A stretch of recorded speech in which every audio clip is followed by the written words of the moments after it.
नमस्कार दोस्तों, मैं हूं दिनेश कुमार और आप देख रहे हैं मेरा यूट्यूब चैनल बिहार एक झलक। मेरे चैनल में आप सभी का स्वागत है। और आज मैं उपस्थित हूं राजद के प्रखंड अध्यक्ष श्री श्याम बहादुर यादव जी के पास।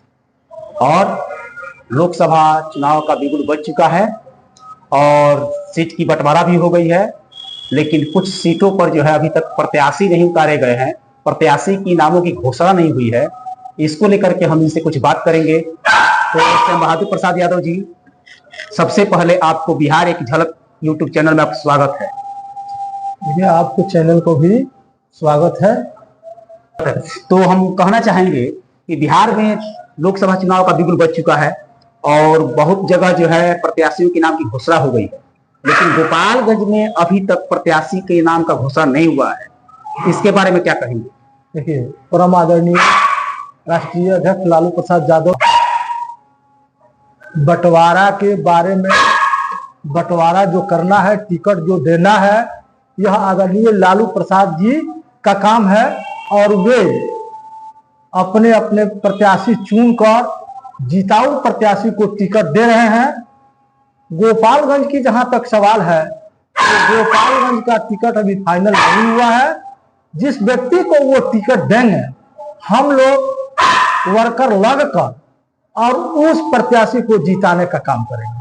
अच्छा, तो गोपालगंज के हम सुन रहे हैं, बता रहा है कि लोकल प्रत्याशी आना चाहिए, बाहरी आएंगे तो इसका विद्रोह होगा। क्या ऐसा है? क्या ऐसी बात तो नहीं है, लेकिन संभवतः लालू जी टिकट हमको लग रहा है कि गोपालगंज जिले के ही सपूत को देंगे। अच्छा, एक बात बताइए कि बिहार में 40 लोकसभा सीट है, 26 जो है राजद के खाते में है और आप लोग जो 26 सीट जीत जाएंगे। मैं आपको विश्वास दिलाता हूं कि लालू जी ने जिस तरह से फूंक फूंक कर टिकट देने का काम किया है, तो हम लोग विश्वास रखते हैं और अपना अपना काम कर रहे हैं। और मैं आपको चैनल के माध्यम से बता देना चाहता हूं कि 26 में 26 चुनाव हम लोग जीतेंगे। पूर्णिया का क्या होगा?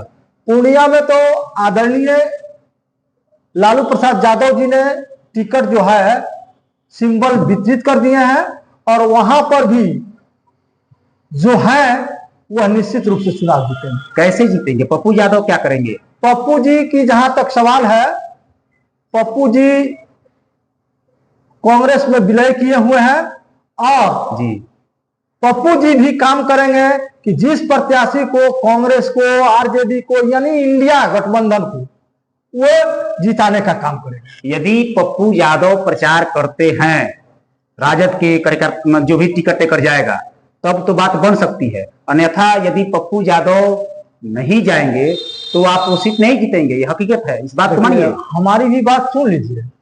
आदरणीय लालू प्रसाद यादव जी ने जो निर्णय लिया है वह बहुत सोच समझ कर निर्णय लिया है और मैं आपको आश्वस्त कर देना चाहता हूं कि पप्पू यादव जी निश्चित रूप से गठबंधन को मदद करें। लेकिन पप्पू यादव के साथ अन्याय हुआ है, इस बात को मानिएगा? जी देखिए, कहने का मतलब है कि पार्टी क्या सोच रही है। हो सकता है कि मेरी सरकार बने, कांग्रेस गठबंधन को सरकार बने, तो पप्पू जी को कोई ना कोई मंत्री बनाया जाएगा। तो बात की बात है, पप्पू यादव क्या बात मान जाएंगे? पप्पू जी निश्चित रूप से बात मानेंगे और लालू जी कह देंगे कि आपको चुनाव नहीं लड़ना है तो वह चुनाव नहीं लड़ेंगे। ठीक है, चलिए हम मान लिए कि पप्पू यादव वहां सपोर्ट कर देंगे, जीते। लेकिन सीमान में क्या होगा? सीमान में शहाबुद्दीन साहब की पत्नी हिना साहब जी और पार्टी का प्रयास है, वो अभी पार्टी में मेरी है, आरजेडी के बैनर तले हैं और हिना साहब को भी कोशिश किया जाएगा कि वे आरजेडी के टिकट। लेकिन हमको सुनने में आ रहा है कि घोषणा करिए कि हम निर्दलीय चुनाव लड़ेंगे, आप कह रहे हैं कि पार्टी में है। ये सब गलत बात है। हम लोग अभी तक नहीं सुने हैं, लालू जी से उनकी बात हो रही है, ये नहीं सुना है कि वो निर्दलीय चुनाव लड़ेंगे। लेकिन सुनने में तो आ रहा है ना। आप लोगों को चैनल के माध्यम से आप सुने होंगे, कहीं मालूम होगा, लेकिन मैं कह रहा हूं कि वे आरजेडी के टिकट पर ही चुनाव लड़ेंगे। तेजस्वी यादव का सिवान में प्रोग्राम होता है और हिना साहब नहीं जाती है, उसके बाद भी आप कहते हैं कि हिना साहब पार्टी में बनी हुई है। देखिए, कहने का मतलब है कि पार्टी का काम अलग अलग है, सब लोग पार्टी के काम कर रहे हैं। हिना साहब भी पार्टी के उनका भी प्रोग्राम पहले से कहीं लगा हुआ था, अचानक तेजस्वी जी का प्रोग्राम लग गया तो उस प्रोग्राम को कैंसिल नहीं करके वो अपने प्रोग्राम में चल गई, बल्कि वे पार्टी से नाराज नहीं है। एक बात आपको बता देना चाहते हैं कि सिवान में जिस दिन तेजस्वी यादव की जन विश्वास यात्रा थी, उस दिन हिना साहब के आवास पर बहुत सारे कार्यकर्ता हजारों हजार के एकदम संख्या में मौजूद थे कि तेजस्वी यादव के तरफ से कोई भी आ जाए या तेजस्वी यादव आए उनका स्वागत होगा, लेकिन राजद की तरफ से कोई भी बात करने के लिए नहीं गया। सुनिए, तेजस्वी जी जो आए थे उनको बीच बीच में कुछ ऐसा न्यूज आया कि जल्दी जल्दी करके उनको पटना जाना था, इसलिए उस प्रोग्राम को बहुत शॉर्ट में करके उनका बुलाहट हो गया। पटना चले गए। वे मिलने जा रहे थे हिना साहब से, लेकिन बीच में जो बात आप लोग बोल रहे हैं वह बात है कि हिना साहब का प्रोग्राम पहले से था और तेजस्वी जी गए अपना प्रोग्राम करके। एक बात समझ जाइए, आप लोग घोषणा कर रहे हैं महागठबंधन वाले कि 40 में 40 सीट जीतेंगे, भाजपा भी दावा कर रही है कि 40 में 40 सीट जीतेंगे, लेकिन यदि हिना साहब और ओवैसी ये कहीं ना कहीं डैमेज करेंगे, इस बात को मानना पड़ेगा, आप लोगों को स्वीकार करना पड़ेगा। हमको नहीं मानना है, देखिए जनता को मानना है। जनता क्या कर रही है, जनता, आप लोग भी जाते हैं महागठबंधन का जो भी उसको जिताने का काम करेंगे। ये हमारी बात नहीं है, ये पार्टी की बात नहीं है, ये जनता की बात है। जनता जो है सर्वोपरि है, जो उसको अच्छा लगेगा उसको वोट देगी। तो हम लोगों को घूमने के बाद, लोगों से मिलने के बाद, चाहे आप लोगों को चैनल के माध्यम से चारों तरफ देख रहे हैं कि चारों तरफ सिर्फ महागठबंधन की बात चल रही है। अच्छा, एक बात बताइए, आपके प्रखंड में जो नए नए जिला अध्यक्ष द्वारा बनाया जा रहा है पदाधिकारी राजद के, उसमें कुछ ऐसे पदाधिकारी बनाए गए, कुछ ऐसे कैंडिडेट बनाए गए जो कि उनके घर के लिए लोग राजद को सपोर्ट नहीं करते हैं, उनके घर पर दूसरे किसी का बैनर लगा हुआ है, ये सुनने में आ रहा है। क्या ये बात सत्य है? देखिए, कहने का मतलब है कि आदरणीय लालू प्रसाद यादव जी ने गोपालगंज जिला का जिला अध्यक्ष आदरणीय दिलीप सिंह को बनाया जी, लेकिन पार्टी की परंपरा है, लालू जी की बात है, कोई भी व्यक्ति जब चुनाव होता है तो वह आदमी चुनाव लड़कर अध्यक्ष बनता है या प्रखंड अध्यक्ष बनता है जी, वोट के द्वारा। लेकिन कुछ ऐसे लोग हैं गोपालगंज जिला में जिनका मैं नाम नहीं रखना चाहता हूं कि जो इलेक्टेड व्यक्ति है, इलेक्शन से चुनाव जीता है, उस पर गलत आरोप लगाकर कभी इस पार्टी से निष्कासित कर दिया जाता है, पद से मुक्त किया जाता है। लेकिन मैं आपको ये बता देना चाहता हूं कि लालू जी ने बहुत सोच समझकर अध्यक्ष बनाया होगा। लेकिन एक बात है बहादुर जी कि दिलीप सिंह भले ही प्रखंड अध्यक्ष दूसरे को बना दिया हो, लेकिन लोग तो आपको ही मानते हैं, आपसे ही कोई बात करते हैं, आपके ही पास कॉल करते हैं, आप ही जाकर उनके दुख सुख में शरीक होते हैं। अभी तक तो आप ही को पब्लिक मानती है। अभी तक नहीं, जब तक आरजेडी रहेगा हम लोग आजीवन आरजेडी के वर्कर को, जनता को, जो भी बनेगा, जो भी उनका डिमांड होगा, जो भी उनका काम होगा, हम करने का काम करेंगे। वो तो चाहे हम प्रखंड अध्यक्ष रहे न रहे, नहीं रहने पर भी माझा में मुझको छोड़कर कोई अध्यक्ष को कोई लोग मानने के लिए, ये तो बात बिल्कुल सत्य है कि तैयार नहीं है। पटना में जन विश्वास रैली था, उसमें जो है जिला अध्यक्ष द्वारा रूम खोजा गया, प्रखंड अध्यक्ष द्वारा रूम खोजा गया, लेकिन नहीं मिला। अंततः आपको कमान संभालना पड़ा माझा का, और अंततः आपने बहुत सारी गाड़ियों को लेकर के मुन्ना भाई सतार जो थे उनके साथ में आपने पटना जाने का काम किया, मीटिंग कराने का काम किया। ठीक है, तो ये तो सारा काम करते हैं, लेकिन बिना किसी सबूत के गलत आरोप लगाया गया, इसके बारे में क्या जिला अध्यक्ष से आपको बात हुई है? हम आपको बता रहे हैं जिला अध्यक्ष चंद दिनों के लिए आए हैं, उनका जाना भी तय है। इसलिए कि उनकी मंशा है कि पूरे जिले के अंदर, बरौली के अंदर लोग हमको बोले कि वे विधानसभा लायक है, विधानसभा का चुनाव वही लड़ेंगे। अच्छा। लेकिन जनता कह रही है कि दिलीप सिंह पार्टी को बांटने के लिए आए हैं, और जितने लोगों को उन्होंने पार्टी में लाने का काम किया है, यहां तक कि दिलीप सिंह जी तक, उनके पिताजी आज तक आरजेडी को वोट नहीं दिए हैं। नहीं दिए हैं? क्या बात करते हैं? उनकी माता जी आज तक वोट नहीं दी है, उनके बाबा जी आज तक वोट नहीं दी, यहां तक कि दिलीप कुमार सिंह जी भी आज तक लालटेन को वोट नहीं दिए। तो फिर कैसे पार्टी ने उनको बना दिया? पार्टी बनाई है कि इसमें सुधार होगा, लेकिन इस सुधार के बदले और बिगड़ रहा है। जनता से उन लोगों का कोई लगाव है नहीं, जनता के पास ये लोग जाते नहीं है, और जो मनमानी है वही कर रहे हैं। इसलिए कुछ जिला में ऐसे पदाधिकारी बनाए गए हैं जिनका नाम मैं नहीं लिखूंगा, लेकिन उनके परिवार का भी एक वोट नहीं मिलता है। तो ऐसे फिर क्यों बनाया जाता है? ये जानते हैं दिलीप कुमार सिंह जी। अच्छा, एक बात बताइए, आपके प्रखंड में 20 पंचायत है ना? 20 पंचायत अध्यक्ष होंगे जी। क्या जिला अध्यक्ष ने आज तक उन पंचायत अध्यक्षों से बात की है? नहीं किए हैं। आज तक किसी पंचायत अध्यक्ष का वो नंबर भी नहीं जानते हैं। तो फिर कैसे न्याय पार होगी?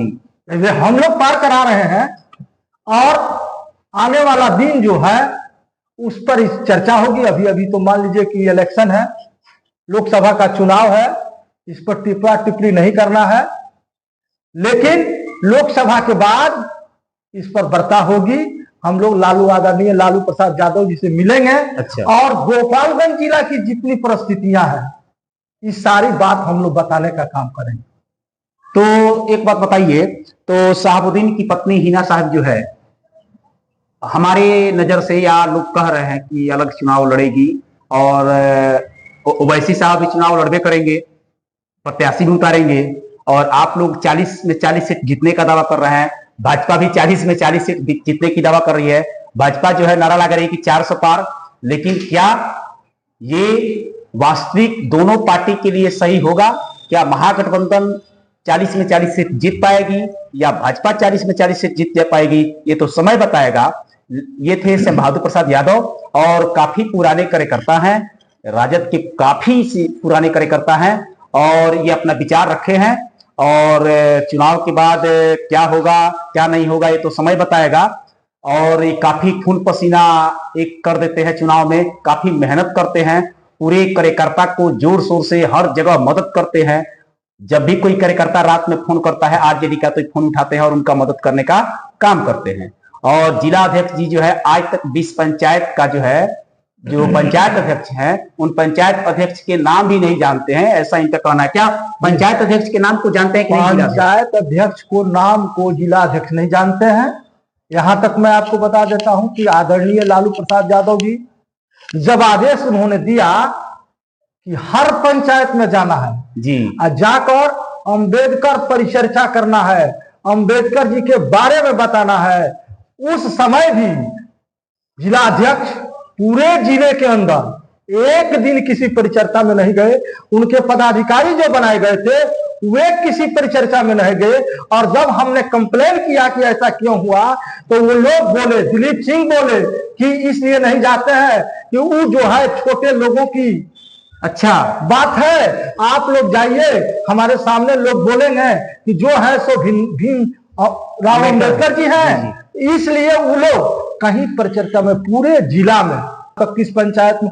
लेकिन हम और छोटेलाल चौधरी जी, ये सत्येंद्र जी, हमारे प्रधान महासचिव थे इमरान जी, हम लोगों ने मिलकर हर बस्ती में गया और जाकर अंबेडकर जी के बारे में बताने का काम किया। पूरे लोग मान सम्मान भी देते थे और वोट बढ़ाने वाले का काम किया। नहीं, आप लोगों ने तो एकत्रित किया, इसमें कहीं दो राय नहीं है। अम्बेडकर परिचर्चा जो थी उसमें आपने काफी जोर किया और पूरे माझा के जितने भी पंचायत था, विश्व पंचायत में आपने अम्बेडकर परिचर्चा कराने का काम किया, इसमें कहीं तो मत नहीं है। लेकिन इस पर जो है पार्टी के जो वरिष्ठ कार्यकर्ता है, जो नेता है, उनको इस पर विचार करना होगा। यदि किसी भी कार्यकर्ता को कोई दोष आरोपण करके बिना सबूत के पार्टी से निष्कासित पद से मुक्त किया जाता है तो इस पर तो विचार करना होगा, धरातल पर जांच करना होगा। पब्लिक की राय क्या है, छोटे जो धरातल पर कार्यकर्ता है उनकी राय क्या है, उनसे राय ले गई कि नहीं लिया गया, इस पर तो सोचना पड़ेगा। और खास करके माझा में जो हुआ है इस पर जो पार्टी के वरीय पदाधिकारी हैं उनको विचार करना पड़ेगा, क्योंकि बिना किसी कारण, बिना किसी दोष के पद मुक्त किया गया है। और धर्मपरसा में एक बात है, भूल गए थे, धर्मपरसा में जो है इस बात को लेकर के काफी मतलब कि नाराजगी है कि बिना किसी कारण, बिना बताए हुए जो है ये कदम उठाया गया जिला अध्यक्ष के द्वारा। और धर्मपरसा में एक ऐसे शायद जिला अध्यक्ष है अति पिछड़ा के, जो जिनके घर पर भाजपा की बैनर है, ये सही बात है? सही बात। आज भी उनके घर पर बीजेपी का झंडा है, लगा हुआ है। वैसे व्यक्ति को जिला अति पिछड़ा क्या जिला अध्यक्ष बना दिया जाता है, किसी से राय भी नहीं लिया जाता है, मनमानी है, जो चाहते हैं दिलीप सिंह कर देते हैं, किसी कमेटी को बैठाकर राय नहीं लेते हैं। अब आप बताइए, हमको बिना सूचना का जी, बिना बताए हुए 2 मिनट के अंदर एक ही लेटर पैड पर पद मुक्त किया जाता है और तुरंत 1 मिनट के अंदर किसी को अध्यक्ष बना दिया जाता है। चलिए, मनमानी है, ये तो मनमानी है, लेकिन मनमानी रहती नहीं है, हकीकत का आज ना कल पता चल जाता है। तो खैर, पार्टी के लिए आप लोग तो काम करते हैं और करते रहेंगे, आपका काम है। माझा में जिताने का काम करेंगे? माझा नहीं, इस बार मैं एक चीज सोचा हूं कि कहीं नहीं जाऊंगा बरौली छोड़कर। यानी बरौली में मैं चाहे जो भी परिस्थिति हो, जितना भी मेहनत हमको करना पड़े, बरौली से लोकसभा प्रत्याशी को हर हालत में जिताने का काम करूंगा। यानी पूरा पगड़ी बांध लिया है? पूरा पगड़ी बांध लिया है, तैयार हो गए हैं? एकदम तैयार हो गए हैं। चलिए, तो देख रहे हैं कि किस प्रकार ये बात कर रहे हैं, पूरे पार्टी के लिए तन मन धन और एक एक खून का कतरा देने के लिए तैयार होते हैं श्याम बहादुर प्रसाद यादव जी। तो आप बने रहिए, आगे का फिर न्यूज मैं दिखाता रहूंगा। मैं हूं दिनेश कुमार, धन्यवाद।